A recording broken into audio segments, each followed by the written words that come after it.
seconds. Woo! That's some torque, man.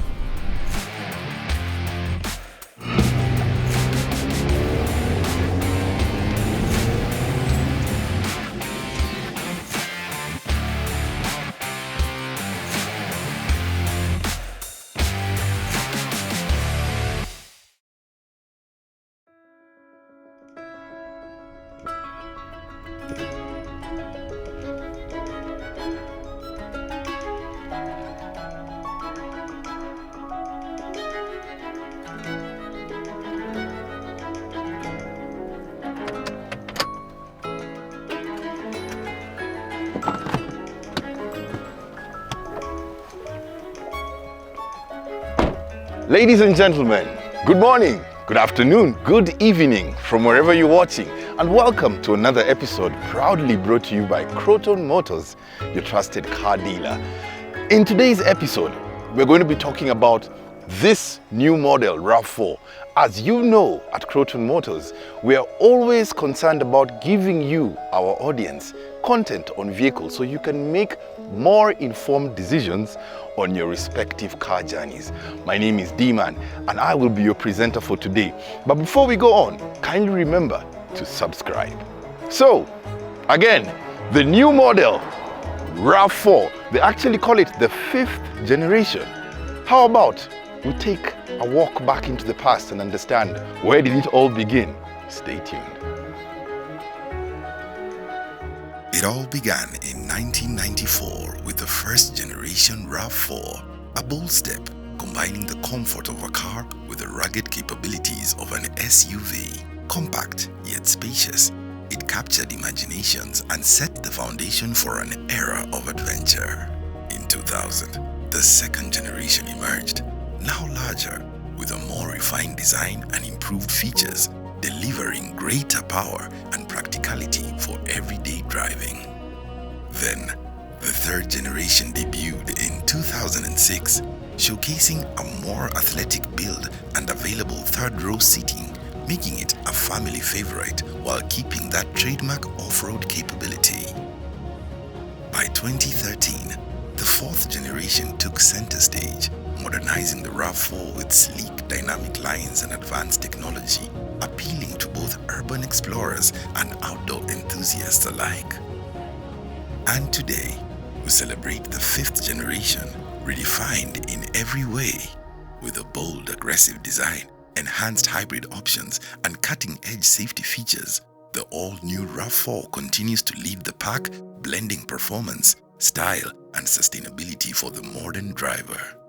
5 generations of innovation, one unstoppable legacy, the Toyota RAV4.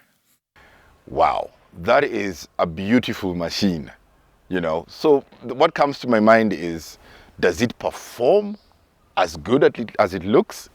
It's definitely going to give the Germans a run for their money. But let's find out how true that is based on performance, only from the experts. And with us, we have our man here, Mr. Kelvin. Hello, How are Mr. you today, Demon. man? Thank you so much. You're looking... As good as the cars, I hope. They need to be represented well. Yeah. Maybe a bit about you? Yeah, my name is Kelvin. I'm a car enthusiast, but beyond that, I'm a sales executive at Croton Motors, and I'm the one who takes my clients through the journey of actually finding their best cars. Making them more informed. Exactly. Fantastic. We actually sell them cars at the point of information, not just making a sale. Fantastic. Yeah. So why we're here? Why this RAV4? Well, as you can see, the RAV4 has actually gone through some kind of revolution. And if you look at the first generation to this 5th generation where we are at now, you can actually see a significant leap, especially on this 5th generation. Yes. In front of us. It's very evident. Yeah, and they made it a bit more muscular compared to the other generations, and now they gave it a sense of aesthetics. You Yes. see, the RAV4 It was looks- actually very deficient of that over the Yeah. generations. Yes, they really didn't. Back in the day, if you looked at a German car and you look at a Toyota, you'd be like, let me just go German because Look, I want the image. it I want- represents you. Yeah, Yes. but now the RAV4 actually had to do something about it, and Yeah. on this new model, they actually achieved it, and they gave us two variants: a hybrid option and a non-hybrid option. So Yeah. the blue one is the non-hybrid. Hybrid, This one and is the hybrid. as and indicated. the hybrid has a logo indicating that that's the hybrid. Fantastic.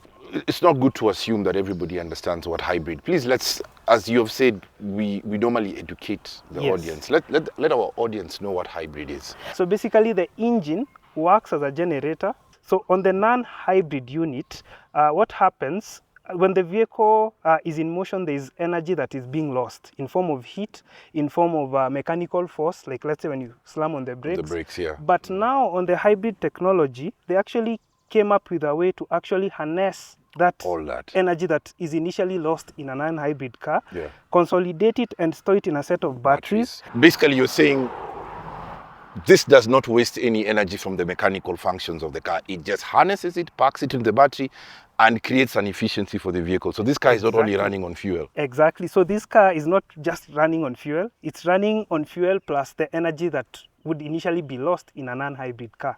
Wow. It's a bit amazing. complex, but in a layman's language, basically the non-hybrid basically brings efficiency to life. I want to see the power of this car. I think let's go for a test drive and see which one outdoes the other. Cool. Man, Kelvin, this car is just different from the old Toyota. It feels good. You can see Yeah. the black leather. Exactly. It looks a bit more luxurious. Yeah, man. Still a little bit plasticky, but we forgive them for that because at least they have done some. They have other- come from far. Yeah, exactly. That's the word. Actually. They've So come we from could far. give them a compliment for that.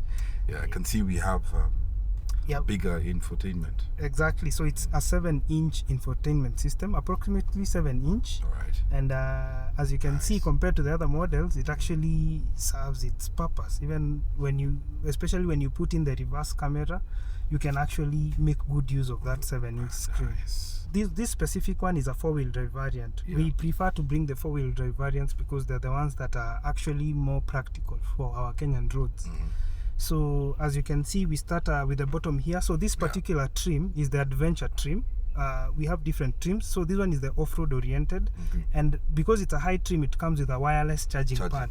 So if alright, your phone supports wireless charging, you just could place it actually here. just place it there Okay. and actually have the car charging. All right. Then we have the electric braking function here. Yes. So once you've parked somewhere and you want to engage the electric braking, you could actually just lift, Yeah. just a lift of a lift finger of it, compared to all the other previous generations had that hard Manual. yeah, the manual hand brake. Yes. Yeah. So this specific one actually integrates the electric handbrake. Yeah. And you also have different driving modes. You have the eco when you want to preserve fuel, and when you're low on fuel and you want probably to get to the nearest For gas economical, station. yeah.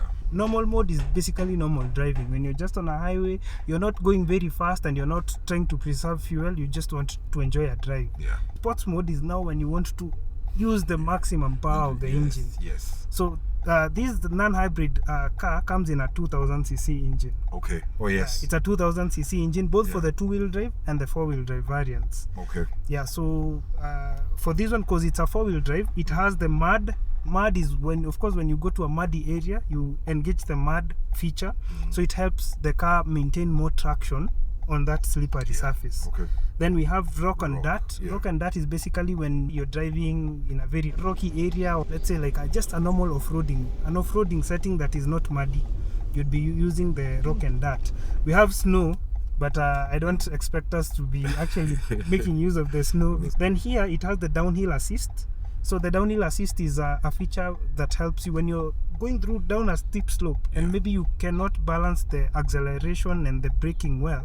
You let the car do that for you. For these new model RAV4, you can choose a unit that has a sunroof if you need one. Okay. And fortunately for this kind, you can actually have it extend even to the back seats. Nice. For the back one, it's the moonroof. This one is the sunroof, because this one can actually physically open like that. Fantastic. And I'm seeing some things here. Safety, like lane departures. Yes. On this new model, they have the lane departure assist, they have the radar cruise control, they have the crash prevention assist. All these are features that you actually must have in a car in 2024. And they even have the airbags in the A pillars, the B pillars. So these are cars that you can comfortably carry your family in, and God forbid, in case of an accident, you can actually have high chances of survival. Hey Kelvin, you know your car. Yes, I definitely do. So maybe now... Yeah, me I've given the car 80%. Let's see if it'll get to 90 with a sprint. Let's do a sprint, put it in sports mode. Okay. I hope you're all belted up. Yep. 3, 2, go.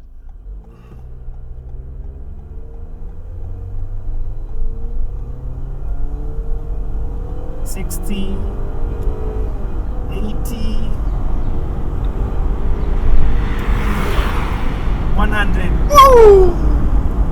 That was 15 seconds. 15 seconds. 16 actually. 16 seconds. Yeah, so it's basically, that's the ideal expected pickup of these. Not bad. Yeah, sure. For a medium-sized SUV. Yeah, for a car that actually has a power output of 171 horsepower and 207 Newton meters of torque. Yeah. It's pretty much gets the work done. I believe a person who's buying this model is not buying a sports car. Yes. Just want a car that is well balanced. Yes. Because they're carrying their family. Exactly. And actually, you don't yes, do some speeds it's a family car, when you're carrying your family. I'll give it 85. 85? I'll give it 85. Wait until we test the hybrid now. Fantastic. So let's go and see the hybrid, what it has to offer. We are in the hybrid now. It's a quiet car, man. Yeah, that's the first thing I wanted you to notice. Like I mentioned in the video, you'll notice that when you're launching the car, when you're doing slow speeds, you're basically driving using power stored in the battery. In the battery. So as we speak, we are not consuming any fuel. And this is the power that has the car has been harnessing harnessed, back into the battery, exactly. the hybrid function. Exactly. Wow, so nice. You can even feel the ride is very silent, no very fuel. Comfortable, no fuel, you're not spending any fuel. As you can notice on the interior, it basically looks the same. The only differences now come when we come to the meter gauge here. You can see there's charge, eco and power. So when you're decelerating, basically the meter gauge will be at charging, because the electric motor is basically now taking the brake power and storing it back to the battery. When you're decelerating, okay. Exactly. When you're driving, like now, the way we are driving, the gauge is actually between the charge and the eco, meaning that basically the car is using power stored in the battery to drive. But now, once I step harder on the gas, you can hear the engine. Feel the rev. Yeah, so the engine has revved past the eco. Once the meter gauge goes past the eco, now the engine rolls to life, because now the car knows that you want more power. Something else to mention, the hybrid comes in a 2.5 liter. As compared to the 2 liter. Compared to the 2 liter on the non-hybrid that we've just test driven. So this one comes in a 2.5 liter, and people will be like, that's a bigger engine, so it equals to more consumption. Like I mentioned, this car averages 20.6, even with a 2.5 liter. And that one with its 2 liter, it basically averages 15.8 kilometers per liter. So do not shy away, because you've heard that this one is a 2.5 liter. Actually, you're getting power and fuel economy in one car. Yes. You don't get that. You don't get that kind of combination any day. So, so what does that mean in terms of horsepower? So in terms of horsepower, so this car has slightly higher horsepower thanks to the electric motors. This one gives you 178 horsepower and 221 Newton meters of torque, which is very, very fast for, at least for our Kenyan roads. What about the myths of service when it comes to hybrid? So the hybrid I know there's been a lot of myths when it comes to hybrid technology. But I want to clear that out. I want to clear that out because you see, the hybrid cars, I like to compare them to most of the electronic devices that we normally have, like let's say your mobile phone. Because you see, what normally happens, basically this car is a battery. There's an electric motor, so these are parts that you're not servicing on a typical day. The only thing that you'll be servicing is the engine itself, which in this car is normally referred to as the generator. And you're just doing normal service, oil change, addition of just like any other vehicle. Just like the way you be treating the non-hybrid unit. That's the exact service that you're doing here. Okay. The cabin filters, the oil, of course the brake pads. Yes. Those are basically the only serviceable parts. But the hybrid system itself, unless God forbid you're in a serious accident, I think that's the point where you should maybe be looking at servicing the hybrid system. Or if you've owned this car for a very long time and now, of course, you know the battery is subject to wear and tear over a period of time. The charge cycles on a car that understandably, yes. Yeah, and that's normal. Just like your mobile phone. When you bought your mobile phone, it could keep charge a whole day. But after you've used the car as a little bit, it comes to a point now where it's a bit of wear and tear. You realize that if it was staying a whole day, now it's staying maybe 3/4 a day. So that's normal wear and tear. And that in the car's perspective, because this car doesn't have a small battery, it can take a very long period of time before you actually get to that point where the battery that is. long it will have served you. So now I think a good time to take a test drive. Let's see what this will do. All right, 3, 2, let's go. Woo! That's some torque, man. What? 8 seconds. Woo! This car is fast. So that's how fast. Major. This car is actually very fast. So that's why I said a person who's looking for power, go for the hybrid. The hybrid is very powerful. Very powerful. I'm giving it 100. Yeah. So personally, I would also any day I'd take the hybrid because it's very good on road, very good off road. So it's now, I think people should stop fearing. The way you remember even when the automatic transmission came by, people are like, let me just stick to my manual because this one might be problematic. But evidently now everyone wants an automatic transmission. So the same way, it will come to a point where people can only now buy a hybrid. No one wants a car that's not hybrid.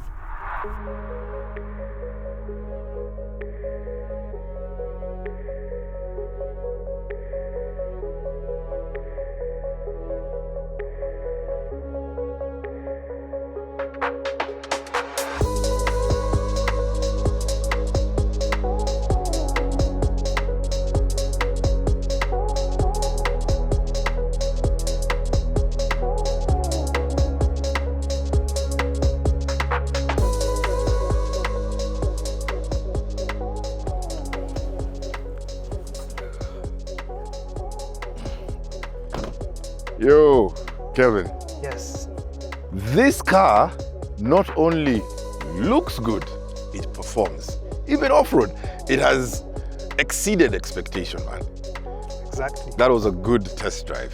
And I'm sure our audience are now wondering, and what are we telling them in terms of value for money? Because we have done both options, the non-hybrid and the hybrid. What's your take?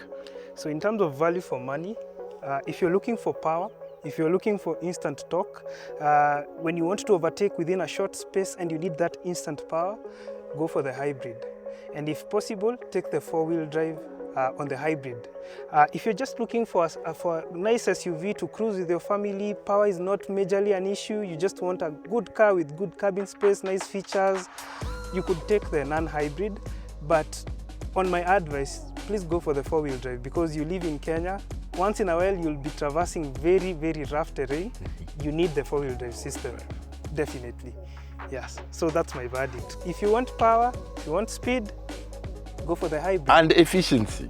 And exactly, and if you want perfect fuel economy, like we mentioned, this one gives you 20.8 kilometers per liter. That's more than you need. That's more than you need, definitely. So Fantastic. Overall, if you're looking at either the non-hybrid or the hybrid, go for the hybrid 4-wheel drive. That's my advice. And there you have it. The hybrid wins. The hybrid 4-wheel drive. Thank you so much for staying tuned throughout this whole episode. My name is D-Man. It has been awesome being with you. And I'll see you in the next episode. Remember to subscribe and leave a comment.